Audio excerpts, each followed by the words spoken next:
हाँ, हम कोई लोन अरेंजमेंट करें। अब लोन नॉर्मली 5 साल 6 साल 8 साल 10 साल के लिए हमने लोन ले लिया, तो उसकी अरेंजमेंट के ऊपर ना हमें इनिशियल कॉस्ट बियर करनी पड़ती है, उसकी फिजिबिलिटी बनानी पड़ती है, आप ये कहें कि कमीशन देना पड़ता है उसके ऊपर, वो सारी अरेंजमेंट की हमें देनी पड़ती है।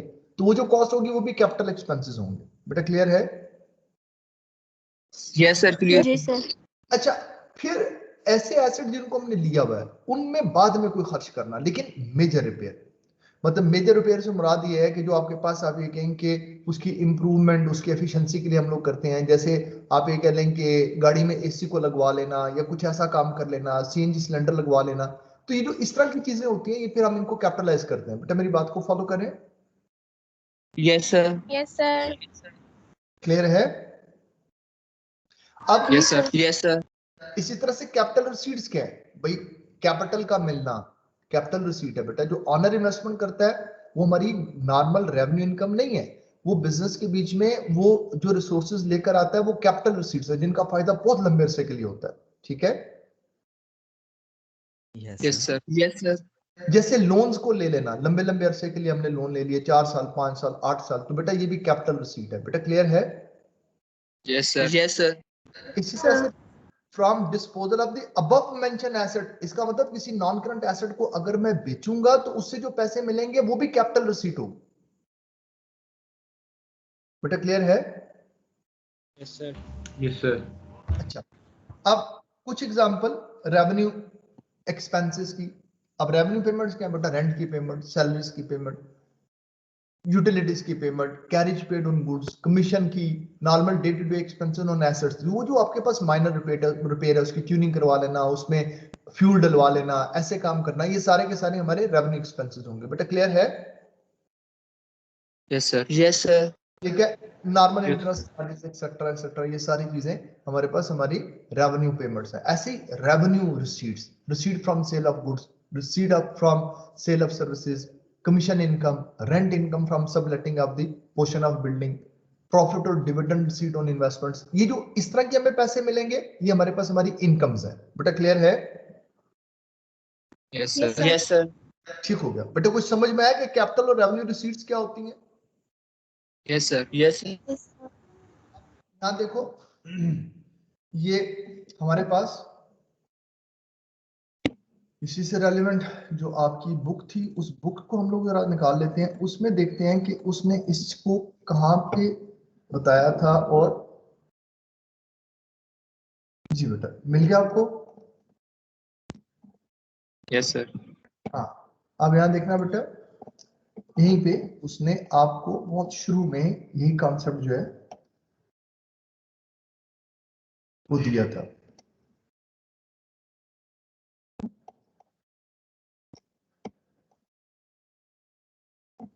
वॉचर्स को भी हमने पढ़ना है इंशाल्लाह। ठीक है? इसी में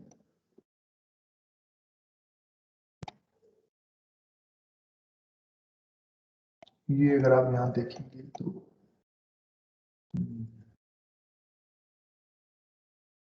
हाँ, ये देखो बेटा, the difference between capital and revenue transaction. A business entity normally operates over many years, but prepares financial statement annually. So at the end of each financial year, it spends money for both the long term, for example, by investing in machinery, etc. It also spends money on day-to-day expenses such as paying of supplies and services and paying salaries to employees, etc. It receives income from its business operation. It might also receive income from other sources such as new capital invested by its owner shareholders. A distinction is made between capital and revenue items. Item of long-term nature, such as property, plant, equipment, used to carry out the operating activities of the business are capital items. Item of short-term nature, particular item that are used or occur in the normal cycle of business of operation of revenue items. ठीक है? A rough guide, but which is not strictly accurate. Capital item will be reported in the statement of financial position because they are of long-term nature. Revenue items are at the same stage reported as income or expenses in the statement of comprehensive income. But clear है? Capital and revenue expenditure. Capital expenditure is made to acquire or improve long-term assets that are used by the business for a number of years. But clear है? Example include purchase of property, Yes. plant equipment, improvement and addition to existing non-current assets. ठीक है? Fee paid to raise loan. ठीक है? पुत्र समझ लग रही है? A capital asset is a non-current asset. So International Accounting Standard Board defines capitalization as recognition a cost as an asset or part of the cost as an asset. So when item of cost is capitalized, it is treated as an asset rather than an expense. Revenue expenditure उसने आगे बता दिया जी, purchase of goods और इन चीजों के ऊपर।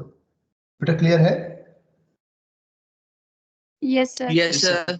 आगे revenue receipts और कैपिटल रिसीट्स के बारे में उसने बता दिया। और पुत्रों क्लियर है? बस इतनी सी बात उसने लिखी है। इज इट क्लियर और नॉट? Clear, sir. अब हमने इसको ज्यादा डिटेल में पढ़ लिया, ज्यादा बेहतर तरीके से पढ़ लिया। अब आप जब इसको पढ़ेंगे तो ये पढ़ना आपके लिए बहुत सिंपल हो जाएगा। बेटा क्लियर है? जी सर। Yes. अच्छा अब आ जाए। पहला चैप्टर है, उस पहले चैप्टर में हमारे पास आप ये कहेंगे, मैं जरा इसको टॉप से लेकर चलता हूं ताकि हम देख लें कि कोई चीज ऐसी जो इसमें से अभी मिस हुई हो।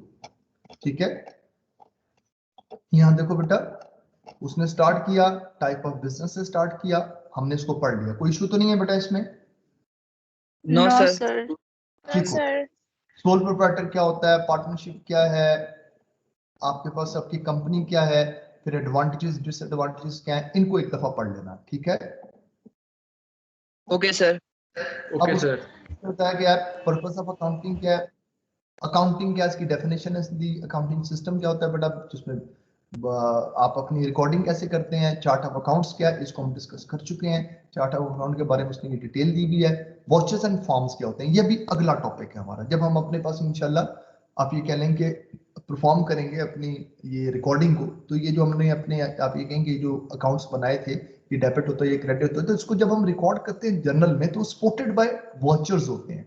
यार एक ट्रांजैक्शन हम रिकॉर्ड तो कर रहे हैं, जैसे मैंने एक ट्रांजैक्शन लिख ली कि जिसमें मेरे पास आप ये कहें कि बिल्डिंग भी थी, कैश भी थी, तो उसकी हमारे पास प्रूफ क्या है, तो ये वॉचर्स से रिलेटेड वो डिस्कशन है, वो इंशाल्लाह हम लोग आगे जाके देखेंगे। ठीक है, फिर वो आपके पास आप ये Yes, कहें कि ये आपके पास फाइनेंशियल स्टेटमेंट्स क्या है, ये भी हमने डिस्कस करने के फाइनेंशियल स्टेटमेंट्स होती क्या है। ठीक है, हमने क्रूड सी बात तो उस पर की है, लेकिन उसको डिटेल से फॉर्मेट के हिसाब से डिस्कस करेंगे।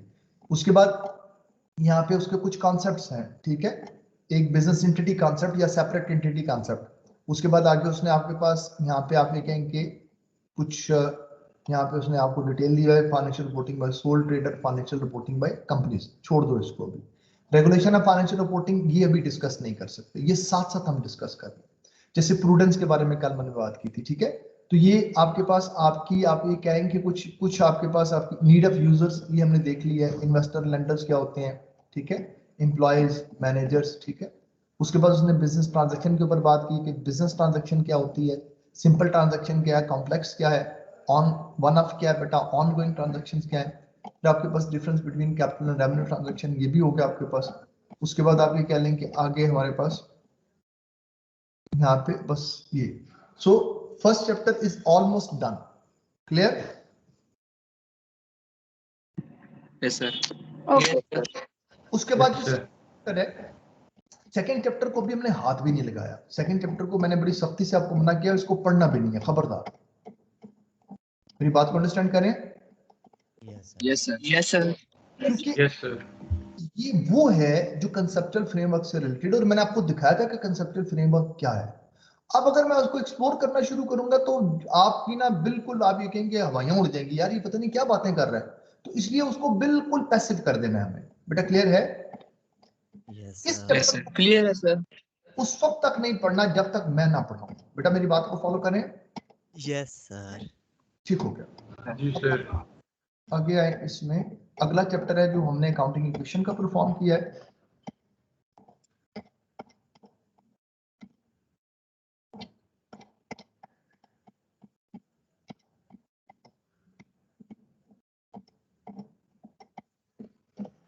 नेक्स्ट चैप्टर बेटा, दिस इज आ जाना है।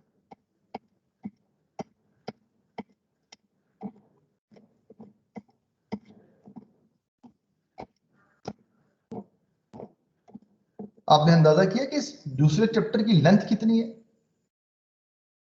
Yes, ये sir. सर देख काफी के बड़ी। पता चल रहा है। हाँ, अब अकाउंटिंग इक्वेशन, दिस इज जो हमने कहा सिंपल, वही assets is equal to equity plus liabilities. ठीक है बेटा, ट्रांजैक्शन, Yes, sir. ये सारी ट्रांजैक्शन अल्हम्दुलिल्लाह आप परफॉर्म कर चुके हैं। ठीक है, is it clear? Yes, sir. Yes, sir. Yes, sir. अब Yes, sir. बाकी सब ठीक है, ठीक है। अब जैसे ये क्वेश्चन है,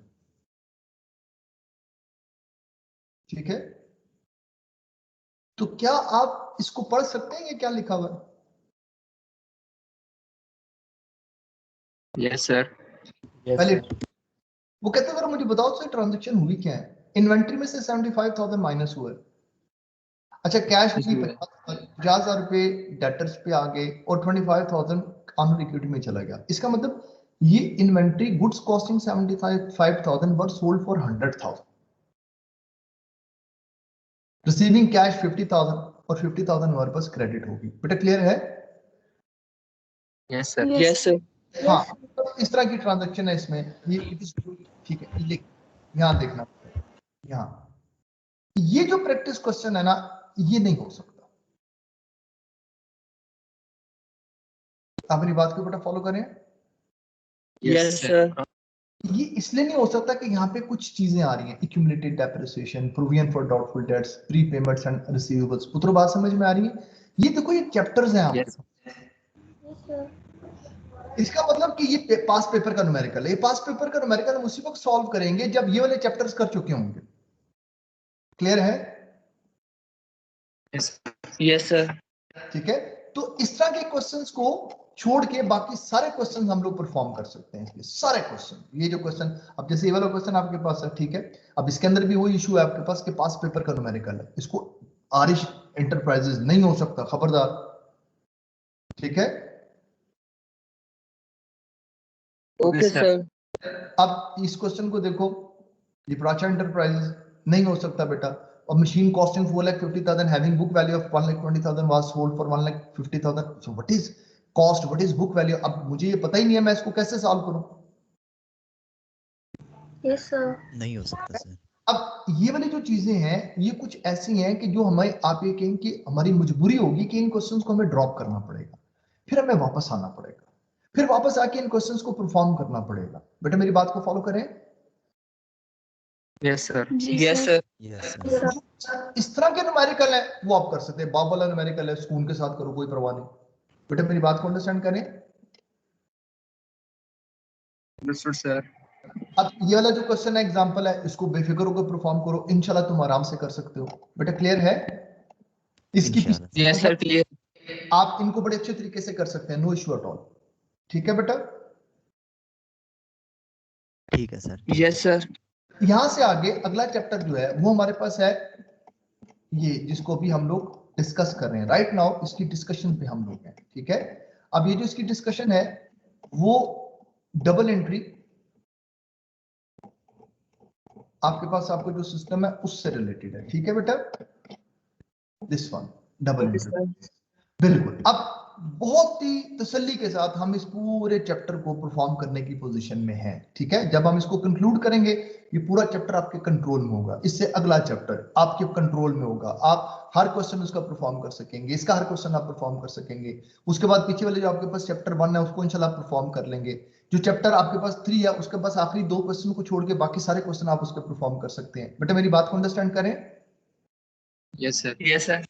तो हमारे पास आप ये कहेंगे कि इसकी कोशिश होगी कि एज सून एज पॉसिबल हम इनको यहां से आगे मूव करने की तरफ जाएंगे। Got it? Got it. Yes, sir. आओ अब अगले डिस्कशन पे हम लोग आते हैं जहां तक हम लोग पहुंचे थे। अब लास्ट डे हमारे पास एक बेसिक, जहां पर हमने अपनी डिस्कशन को कंक्लूड करके, या बल्कि आप ये कहेंगे लीव करके, हम लोग आगे थे कैपिटल रेवेन्यू की तरफ। ठीक है, Yes, sir. अच्छा अब आप मुझे बताएं कि ब्रॉड सेंस में आपको ये बात समझ में आई कि कैपिटल और रेवेन्यू का कॉन्सेप्ट क्या है, कैपिटल पेमेंट्स क्या होती हैं, रेवेन्यू पेमेंट्स क्या होती हैं, कैपिटल रिसीट्स क्या है, रेवेन्यू रिसीट्स क्या है? क्या ये बात क्लियर है बेटा? Yes, sir. Yes, sir. Yes, sir. अब हम इसको यहाँ यूज करते हैं। एक बेसिक प्रॉब्लम आया वो थी कि जब हम लोग अपनी गुड्स को परचेज करते हैं तो गुड्स परचेज के बारे में लोगों के दो ख्याल। कुछ लोग ये कहते हैं कि आप इनको एसेट बनाएं। एसेट बनाने की रीजन क्या थी मैंने आपको बता दी, यार ये आपके कंट्रोल में है, फ्यूचर इकोनॉमिक बेनिफिट है, पास्ट इवेंट से क्रिएटेड है, तो एसेट की पूरी डेफिनेशन यहाँ पे क्वालिफाई होती है। कुछ लोग ये कहते हैं कि नहीं, आप इनको एक्सपेंस बनाए। एक्सपेंस क्यों बनाए? Revenue payment. रेवेन्यू पेमेंट हुआ है कि जिस पेमेंट का फायदा 1 साल तक भी हो तो हम ये कहते हैं कि रेवेन्यू पेमेंट है। तो जो चीजें हमने खरीदी हैं हम कितने अरसे में बेच देंगे? ज्यादा से ज्यादा 2-4 दिन, 5 दिन, 10 दिन में। तो अगर हमने इसी अरसे में बेचने का फायदा ले लेना है तो उन लोगों का ख्याल है कि हम इसको एक्सपेंस बना रहे हैं। बेटा क्लियर है? Yes, Yes, sir. sir. तो दोनों अपनी अपनी जगह पर अपनी लॉजिक्स को रखते हैं। अगर कोई कहता है कि इसको एसेट बनाओ तो भी ठीक कह रहा है, अगर कोई कहता है कि इसको एक्सपेंस बनाओ तो भी ठीक कह रहा है। बेटा क्लियर है? Yes Yes, sir. अब इसके बेस पर दो सिस्टम क्रिएट कर दिए गए। एक आपके पास आप देखें कि परपेचुअल इन्वेंटरी सिस्टम और एक पीरियोडिक इन्वेंटरी सिस्टम। बेटा मेरी बात को फॉलो करें। ये वो दो लफ्ज थे जिसको आपने कई दफा सुना होगा। कुछ स्टूडेंट इसके ऊपर बात करते रहे कि सर ये परपेचुअल है, ये पीरियोडिक है। अब आ गया हमारे पास, अब इसको सीखेंगे भी, फिर उसको अप्लाई भी करेंगे इंशाल्लाह, कोई मसला नहीं इसके ऊपर। बेटा क्लियर है? Yes, sir. Yes, sir. अच्छा, अब परपेचुअल इन्वेंटरी सिस्टम, जब गुड्स को अपने पास आप ये कहें कि आप परचेज करते हैं, कहते हैं उसको एसेट, और उसके लिए अकाउंट हेड जो तुमने बनाना है वो होगा इन्वेंटरी या स्टॉक। बेटा मेरी बात को फॉलो करें। Yes, sir.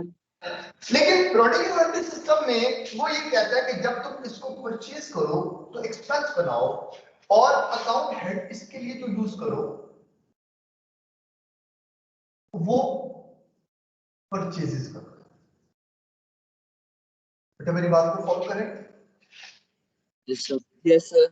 सो इन्वेंटरी, जी बेटा बोले। ठीक है बेटा आगे चलो। जी सर चलें। ठीक है, इन्वेंटरी या स्टॉक, जब आप इस अकाउंट हेड को यूज करेंगे, इस अकाउंट टाइटल को यूज करेंगे, तो इसका मतलब कि हमने अपने पास अपनी इन्वेंटरी को, अपनी गुड्स परचेज को अपना एसेट बना लिया। बेटा क्लियर है? Yes, sir. Yes, sir. लेकिन जब हम इसके लिए परचेजेस का अकाउंट हेड यूज करेंगे तो इसका मतलब हमने इसको क्या बना लिया? एक्सपेंस बना लिया। बेटा क्लियर है? Yes, sir. Yes, sir.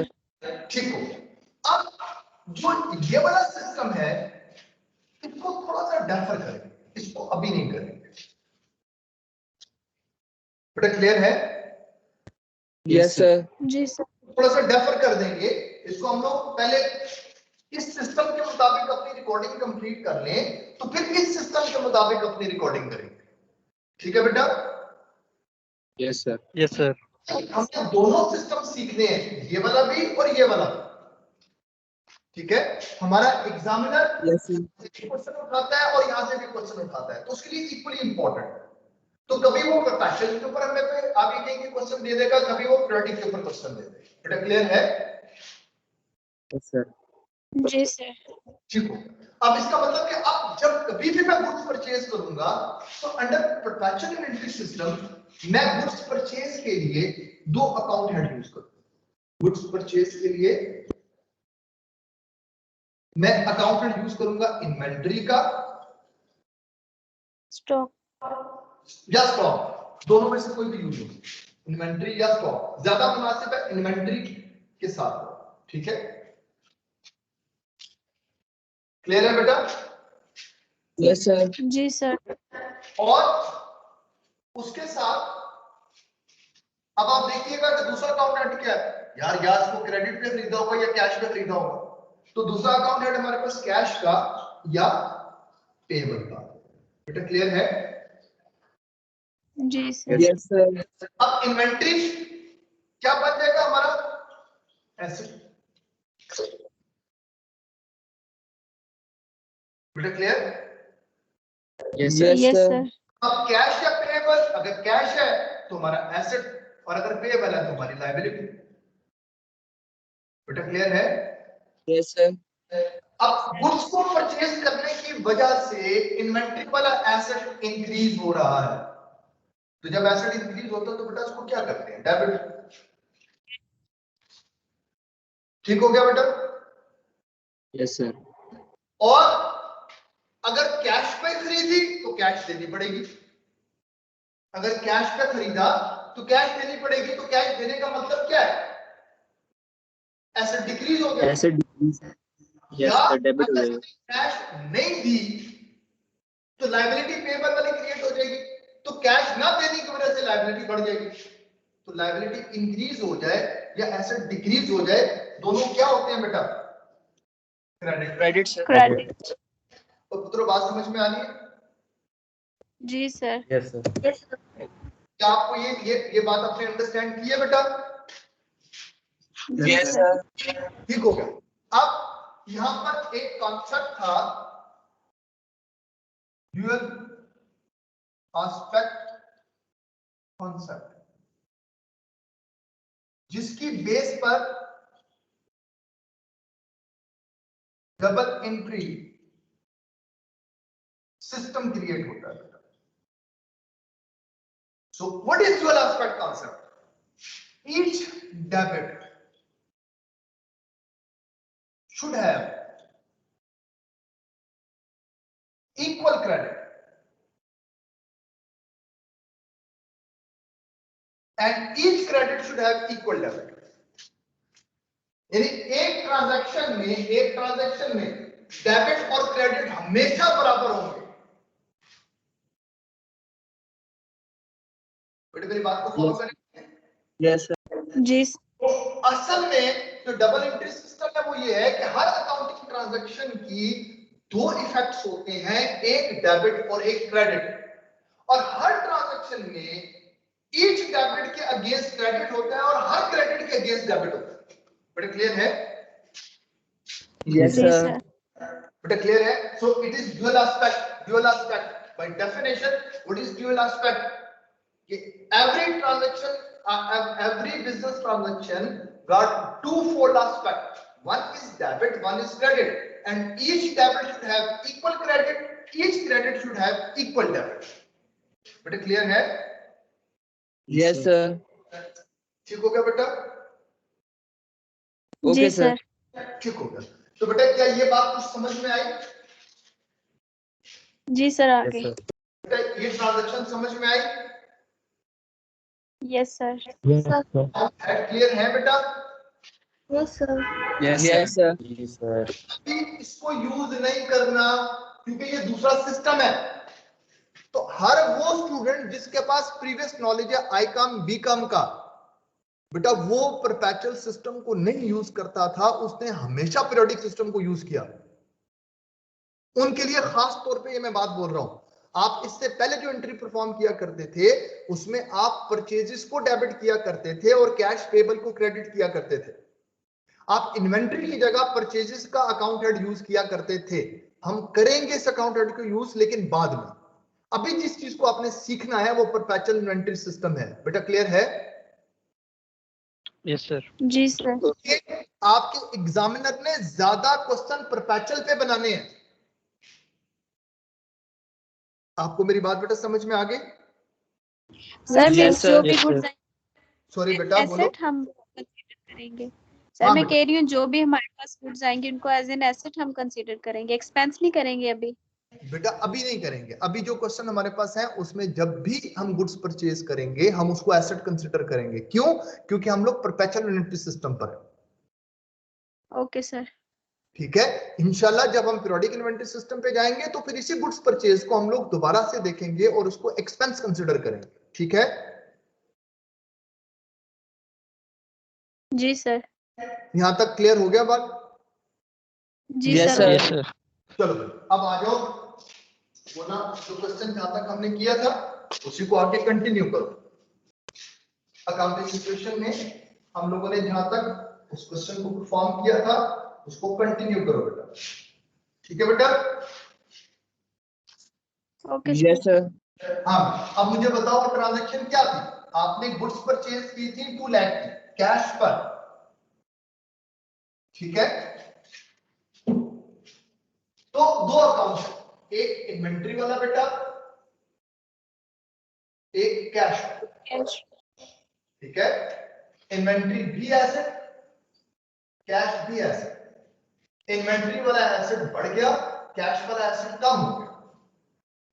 Inventory वाला एसेट जब बढ़ा तो डेबिट कर दिया, कैश वाला एसेट जब कम हुआ तो क्रेडिट कर दिया। बेटा क्लियर है?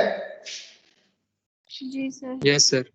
Amount 200,000 and 200,000। बेटा यहां तक क्लियर है बात? Yes, sir. बेटा अगली ट्रांजैक्शन मुझे बताओ।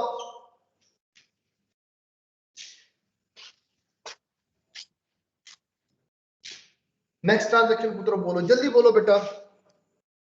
Purchased inventory for rupees 200,000 on cash. वो तो कर लेना बेटा, ये हो गया। इसके Goods बाद costing rupees 180 lakh, 1,80,000 were sold for rupees 2,70,000 on cash. ठीक हो गया। Goods costing 1,80,000 Were sold for worth sold 2,70,000 on cash. Worth sold for 2,70,000। यही है ना बेटा? Yes, sir. अच्छा, अब यहां पर थोड़ा सा होल्ड कर। अब यहां पे ये जो आपके पास आपका इन्वेंटरी वाला एसेट पड़ा हुआ है, अब ये तो एसेट बनाया हुआ है हमने, इट इज एसेट। अब जाहिर बात है इस एसेट में डिक्रीज 3 वजह से आ सकता है, या आप ये कहेंगे 4 वजह से आ सकता है। एक पहली वजह सेल्स ऑफ, दूसरी वजह बेटा ड्राइंग, तीसरी वजह लॉसेस, चौथी वजह free samples and, sir return. बिल्कुल सही है, फ्री सैंपल्स एंड चैरिटी। फिर इसके अलावा बिल्कुल आपकी बात ठीक है, एक वजह ये भी हो सकती है कि हम रिटर्न्स कर रहे हैं। Depreciation. एक वजह ये भी हो सकती है कि inventory used as property plant equipment. पुत्र बात समझ में आ रही है? जी सर। Yes, sir. तो इसकी डिफरेंट डिफरेंट रीजन है भाई। सबसे मेन रीजन तो ये है ना, क्योंकि जब हमने अपनी इन्वेंट्री को खरीदा तो बेचने के लिए खरीदा ना, तो जो जो हम इसको बेचते जाएंगे वैसे वैसे हमारा ये एसेट डिक्रीज होता जाएगा। बेटा क्लियर है?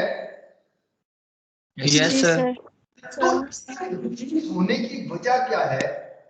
हम लोग सेल कर रहे हैं, तो हम इसको एक अकाउंट हेड देंगे, कॉस्ट ऑफ सेल्स।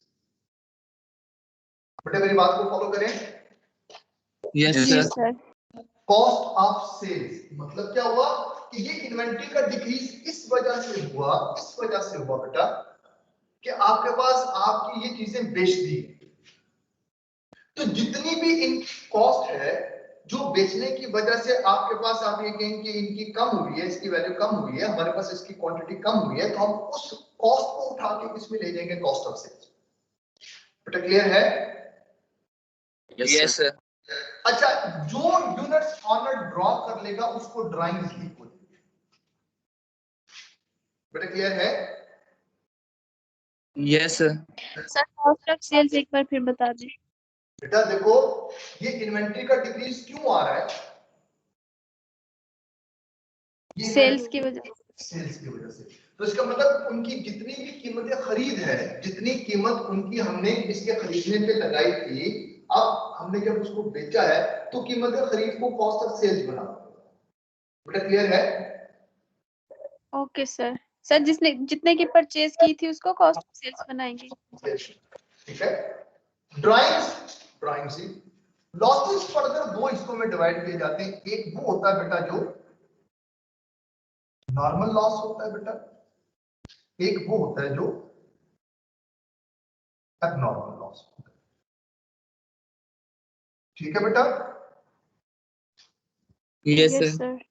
तो हम ये देखेंगे कि नॉर्मल लॉस था एबनॉर्मल लॉस था। अब पहले तो हमें देखना पड़ेगा नॉर्मल लॉस क्या होता है, एबनॉर्मल लॉस क्या होता है। इंशाल्लाह उसको डिटेल से देखेंगे। अगर हमने फ्री सैंपल दिया या चैरिटी दी तो उसके लिए यही अकाउंट हेड यूज किया जाता है, फ्री सैंपल या चैरिटी। बेटा क्लियर है? Yes sir. Yes sir. भाई फ्री सैंपल क्या होते हैं?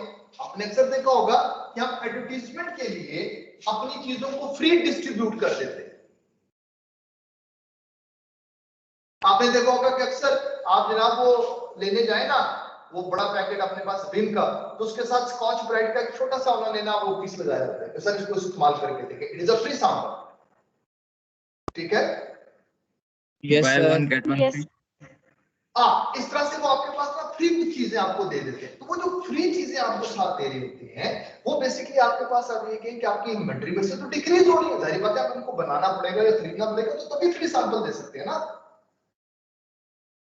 जी सर। तो उसका पर्पस ये होता है अपनी एडवर्टीजमेंट, उसका पर्पस ये होता है कि कस्टमर को अट्रैक्ट करो। तो बात समझ आ रही है नहीं आ रही? Yes yes sir. सर। अब तो खैर वो मामला ही खत्म हो गया। हमारे बचपन में ना जब हम चीजों को खरीदने के लिए जाते थे ना, घर वाले अम्मी भेजा करते थे कि जाओ ये सामान लेके आओ, तो दुकानदार क्या करता होता था, आपको मैं मजे की बात, वो एंड पर ना जब मैं उससे सामान लेके आता था तो वो ना एक ना छोटी सी कोई चीज, कोई टॉफी या आप ये कहें कि कोई और कोई ऐसी कोई छोटी सी चीज ना मुझे फ्री में दे देता। मेरी बात को फॉलो करें। जी sir. Yes, sir. Yes, sir. हाँ, उसका पर्पस क्या होता था? उसका बेसिक पर्पस ये होता था कि यार ये इसको एक इंसेंटिव दे दूंगा तो फिर मेरे पास आएगा। Yes, sir. फॉलो करें, क्योंकि अम्मी ने इसी को भेजना है सामान लेने के लिए, तो जब भी इसकी बात उसको सामान लेने के लिए भेजेगी तो फिर ये मेरी दुकान की तरफ ही आएगा। तो अपने कस्टमर को अपने साथ रखने के लिए समटाइम हम उनको नई चीजें देते रहते हैं। बेटा क्लियर है? Yes, sir. जी Sir. सर। Yes sir. ठीक है। चैरिटी क्या बेटा? अभी जैसे रमजान है, आपने देखो कि बड़े बड़े स्टोर्स में जो आप ये कह लें कि थोड़े से जिनको खुदा तरसी, जिनके दिल में अल्लाह ताला का डर और वो मामले बड़े ज्यादा होते हैं, तो बेटा वो फिर क्या करते हैं, फिर वो ना अपने इस चीज में ना दूसरों को भी शरीक बनाते हैं। वो लोग जिनके पास चीज नहीं होती। मेरी बात को बेटा फॉलो करें। Yes sir. यस। sir. अच्छा पुत्रों, मेरी एक बात गौर से सुनना। खैरात का कॉन्सेप्ट क्या है? बीइंग अ मुस्लिम किसी की मदद करना। वो सही है, लेकिन आपको पता है कि जब हम किसी की मदद करते हैं तो हम ये चीज किसको देते हैं? जरूरतमंद को. अल्लाह को। अल्लाह ताला। हाँ, ये बात हमेशा अपने ध्यान में रखना कि जो तुम चीज दे रहे हो, हम कहते हैं हम ये अल्लाह ताला को दे रहे हैं, हम अल्लाह ताला के रास्ते में दे रहे हैं। और ये बात ध्यान में रखना, अल्लाह ताला मुझसे क़यामत में ये सवाल भी करेगा कि मैं भूखा था, तुमने मुझे खाना क्यों नहीं खिलाया? मेरे पास कपड़े नहीं थे, यस सर। क्यों नहीं दिए? तो उस वक्त वो बंदा बोलेगा या अल्लाह तुमको पाक है हर चीज से। तो उस वक्त जब मैं सवाल करूंगा तो मुझे जवाब आएगा कि अगर वो जो मेरा फलाना बंदा भूखा था, अगर तू उसको खाना देता तो तू मुझे उसके पास पाता, अगर तू उसको कपड़े देता तो तू मुझे उसके पास पाता। बेटा मेरी बात को फॉलो करें। सुभान अल्लाह. Yes sir. ठीक है। और अल्लाह ताला ये इसका हुक्म देता है कि वो कौन है जो अल्लाह ताला को कर्ज हंसना देगा, जो अल्लाह को कर्ज देगा। तुम्हें बात समझ आ रही है? Yes sir. जी यस सर। सर. अब हम अल्लाह के रास्ते में क्या देते हैं, उस पर अल्लाह ताला ना एक शिकवा करता है हमसे, एक शिकवा करता है, हमारी बद आदत को बताता है। कहते हैं कि अल्लाह के रास्ते में वो चीज देते हैं कि अगर ये इनको दी जाए ना तो ये सिर्फ उस चीज को तभी ले सकते हैं जब इन्होंने आंखें बंद की। ये अरबी की कहावत है, अरबी का मुहावरा है। अरबिक में वो ये कहते हैं कि इस चीज को तुम तभी ले सकते हो ना जब तुम्हें बिल्कुल पता ही ना हो। Yes, ये sir. बात करें। आप देखिए हम अपनी नेकी कैसे करते हैं, कभी गौर से देखना। मैं किसी को नए कपड़े लेकर नहीं देता, मैं अपने इस्तेमाल किए हुए पुराने कपड़े उसको देता हूं, और मैं ये समझता हूं कि मैं नेकी कर रहा हूं। मैं किसी को ताजा खाना नहीं देता, मैं फ्रिज के बीच में पड़ा हुआ 3 दिन का बासी खाना किसी को दे देता हूं, मैं ये समझता हूं मैं नेकी कर रहा हूं। मुझे एक बात बताओ, किसी के उतरे हुए घिसे पटे कपड़े अगर कोई तुम्हें ईद के लिए दे तो तुम पहनोगे? कभी नहीं। No, sir. नहीं सर। मुझे ये बताओ कि एक ऐसा खाना जो झूठा हो, जो 3 दिन का पड़ा हुआ हो अंदर, अगर कोई तुम्हें देके तुम खा लो तो तुम खा लोगे? नहीं सर। नहीं। No, sir. अब यही शिक्षा है अल्लाह का कि जब ये मेरे रास्ते में कोई चीज मुझे देते हैं तो पुरानी चीज देते हैं, झूठी की भी चीज देते हैं। क्या हमारे अंदर ये हिम्मत नहीं है कि जब मैं अपनी ईद के ऊपर अपने लिए कपड़े बनाऊं तो मैं देख लूं कि यार मेरे आसपास ऐसे लोग हैं, मेरे घर के अंदर जो मेड काम करती है उसके बेटे के पास कपड़े नहीं है, यार मैंने 2 सूट ना बनाए तो क्या हो जाएंगे यार, एक उसके लिए बना लेता हूं। यार जब बिल्कुल फ्रेश खाना आपके सामने आता है, बिल्कुल फ्रेश खाना, क्या आपके अंदर इतनी हिम्मत है कि नया पिज्जा उधर से खोल के लाए अपने पास, आप ये कहेंगे तहजीब बेकर से, और जब उसको खरीद के लाए और जब उसको ओपन करें तो अपने खाने से पहले 2 पीस निकाल के किसी और को दे?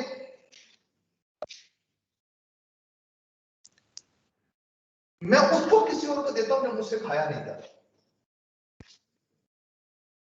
मेरे अंदर ये हिम्मत नहीं है, मुझे डर लगता है ये पिज्जा कम हो जाएगा, ये चावल कम हो जाएंगे, ये अच्छी तरकारी कम हो जाएगी। और अल्लाह कहता है कि तुम उस वक्त तक नेकी को नहीं पा सकते जब तक तुम उस चीज को ना दो जिससे तुम मोहब्बत करते हो। हाँ, मुझे उस वक्त उस पिज्जे से बहुत मोहब्बत है जब मैंने नहीं खाया, जब उसकी खुशबू फैल रही होती है, जब बिल्कुल ताजा पड़ा होता है, उस वक्त मुझे उसमें से निकाल के अल्लाह के रास्ते में देना है।